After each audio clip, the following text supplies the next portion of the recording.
դիտարկումները խափանման միջոցի երկարաձգման եւ։ Ես ուղղակի չեմ պատկերացնում իրավական առումով այն բանից հետո երբ վերաքննիչ դատարանը արձանագրել է որ դեռ նոյեմբերի 14-ից կոնկրետ Նարեկ Սամսոնյանի մասով մյուսը դեռ չունենք ոնց որ թե Նարեկ Սամսոնյանը պետք է տնային կալանքի տակ լիներ դրանից ավելի խիստ խափանման միջոց ինչպես ուղղակի տեսականորեն չեմ պատկերացնում որոշումը մենք նախանձախնդիր կլինենք որ օրենքով սահմանված հնգորյա ժամկետեր չէ կարծեմ չէ հանձնելը հնգորյա ժամկետում մեզ տրամադրվի սա մի բան է նշանակում որ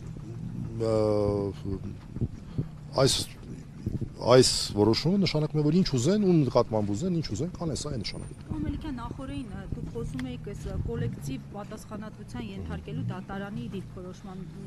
մասին փաստացի այսօր էլ դա այդպիսի մի դրվագի են ականատես լինում ինչ որ խմբի մասին են խոսում չեն դիտարկվում առանձին արված հայտարարությունները այս առնչությամբ ինչ կա Դա այլ հարց է դա էլ շատ կարևոր բայց ես կուզեի հիմա հատուկ անդրադառնալ վկայի հարց վկան ֆորմալ նշանակություն ունի, որ